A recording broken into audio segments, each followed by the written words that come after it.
Hello everybody, welcome back to our channel. मैं आज आप लोगों को अपनी जर्नी बताने वाली हूँ। मैंने कैसे फिजिक्स में मैं कितनी वीक थी, मेरे को कुछ भी नहीं आता था और उससे मैं 45 प्लस स्कोर लाने लगी। वो जर्नी आप लोगों को बहुत हेल्प करने वाली है, तो आप लोगों को वीडियो के एंड तक बने रहना है।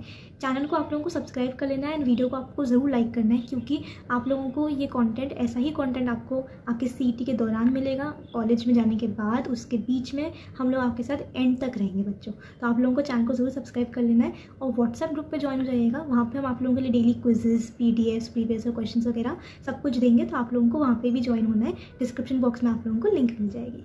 तो सबसे पहली बात बच्चों ये है कि आप लोगों को मुझे कमेंट सेक्शन में जाके ये बताना है कि आपको फिजिक्स का कौन सा सबसे ज़्यादा टफ चैप्टर लगता है, सबसे ज़्यादा डिफिकल्ट चैप्टर कौन सा लगता है। वो कमेंट सेक्शन में जाके बताओ, जिससे कि मैं नेक्स्ट वीडियो उस स्पेसिफिक चैप्टर के ऊपर भी बना सकूँ। ठीक है बच्चों, वो चीज़ आप लोगों को पक्का बतानी है मुझे। तो मैं आप लोगों को पांच चीज़ ऐसी बताने वाली हूँ जिससे कि आप लोगों का स्कोर बहुत अच्छे से इंप्रूव हो सकता है। और यही 5 चीज़ों को मैंने भी यूज़ किया था और एंड में आप लोगों के लिए बोनस टिप रहेगी, तो वो आप लोगों को मिस आउट नहीं करनी।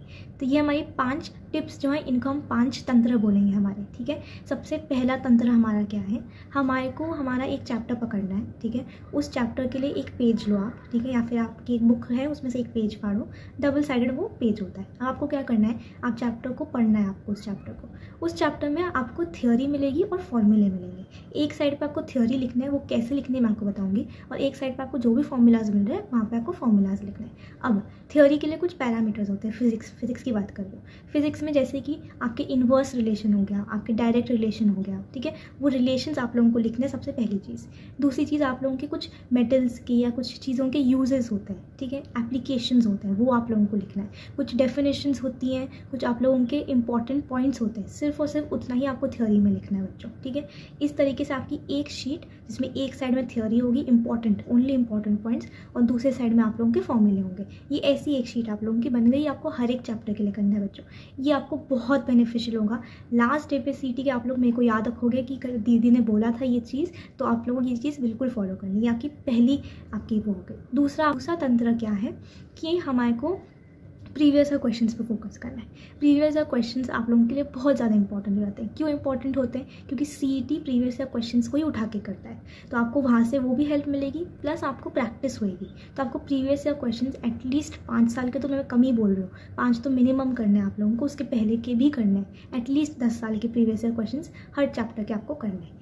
अब होता क्या है कि हम बच्चे ये चीज़ कर नहीं पाते, हम एक कंसिस्टेंसी नहीं मेंटेन कर पाते, या फिर हमारे को रिसोर्सेज नहीं मिलते हैं, या फिर हमारे को खुद से होता नहीं है, हमारे को प्रॉपर गाइडेंस नहीं मिलती है, या हमारे को समझ में नहीं आता कि कौन से इंपॉर्टेंट पॉइंट्स है। ऐसे करके बहुत सारी चीज़ें होती हैं और मैंने भी ये चीज़ें फेस की थी। इसके लिए आपको क्या करना है, इसके लिए आप लोगों के लिए बेस्ट चीज़ जो होती है वो क्रैश कोर्सेज होते हैं, जिससे कि आपके चैप्टर शॉर्ट में पढ़ा दिए जाते हैं, आपको इंपॉर्टेंट पॉइंट्स बता दिए जाते हैं, फॉर्मूले बता दिए जाते हैं और प्रीवियस ईयर क्वेश्चंस करवाए होते हैं। और ऐसा ही क्रैश कोर्स हमने डिज़ाइन करा आप बच्चों के लिए, जिससे कि आप लोगों को हेल्प हो। डिस्क्रिप्शन बॉक्स में उसकी लिंक है। हर साल न्यूटन एजुकेटर्स के बहुत सारे बच्चे यही क्रैश कोर्स पढ़ के COAP, VIT, वालजन ऐसे अच्छे कॉलेजेस में गए। तो आप लोगों को बिल्कुल ही पेरेंट्स के पैसे वेस्ट नहीं करने हैं, आपको हमारा क्रैश कोर्स ज्वाइन करना है, जिसकी लिंक आपको डिस्क्रिप्शन बॉक्स में मिलेगी। और इस क्रैश कोर्स से आपके पहले जो 2 तंत्र हैं वो आप लोग अच्छे से कर पाओगे। ठीक है बच्चों। अब तीसरी इंपॉर्टेंट चीज़ है हमारी HSC की जो बुक्स हैं उनके पीछे के क्वेश्चंस। वो क्वेश्चंस भी हमारे को करना है, अच्छे से करना है, हमारे को एक एक क्वेश्चन करना है फिजिक्स का। फिजिक्स आप लोगों का सिर्फ और सिर्फ प्रैक्टिस से आएगा बच्चों। Practice makes a man perfect. Theory आप लोग याद कर लोगे, बट न्यूमेरिकल्स आपको प्रैक्टिस करने पड़ेंगे। चौथा इंपॉर्टेंट पॉइंट हमारा जो है वो आपके बाकी जो CET होते हैं, वेस्ट बंगाल JEE, कर्नाटका CET, ये सारे जो अलग अलग जगह के स्टेट बोर्ड के एग्जाम्स होते हैं, स्टेट के एग्जाम्स होते हैं कंपेटिटिव, उनके MCQs भी MST CET उठा लेता है। तो आपको वो प्रैक्टिस करनी भी ज़रूरी है। वो आपको टारगेट वगैरह की बुक्स में मिल जाएंगे और हमारे क्रैश कोर्स में भी हमने करवा के रखे। ठीक है बच्चों, तो अभी तक हम लोगों ने 4 तंत्रों की बात कर ली है। आपको एक पेज बनाना है हर चैप्टर के लिए, जिसमें आगे इंपॉर्टेंट पॉइंट्स और पीछे आपके फॉर्मूलाज लिखे हुए होंगे। दूसरा, आपको प्रीवियस ईयर क्वेश्चंस प्रैक्टिस करना है।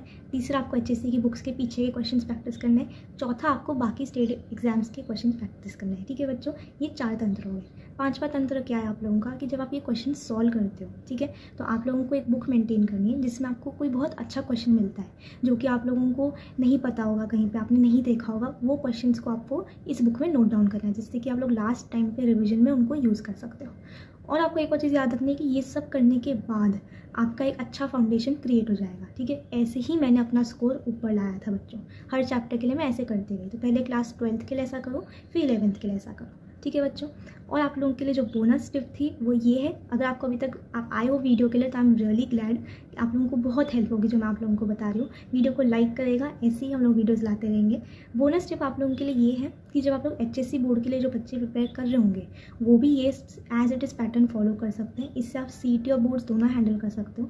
बोर्ड्स में सिर्फ एक ही चीज़ आपको याद रखनी है कि आपको डेरिवेशंस पे फोकस करना पड़ेगा बोर्ड्स के लिए, प्लस आप लोगों को लॉन्ग आंसर्स लिखने की आदत होनी चाहिए बोर्ड्स के लिए, ठीक है। तो आपको ये चीज़ ध्यान रखनी है बोर्ड्स के टाइम पे।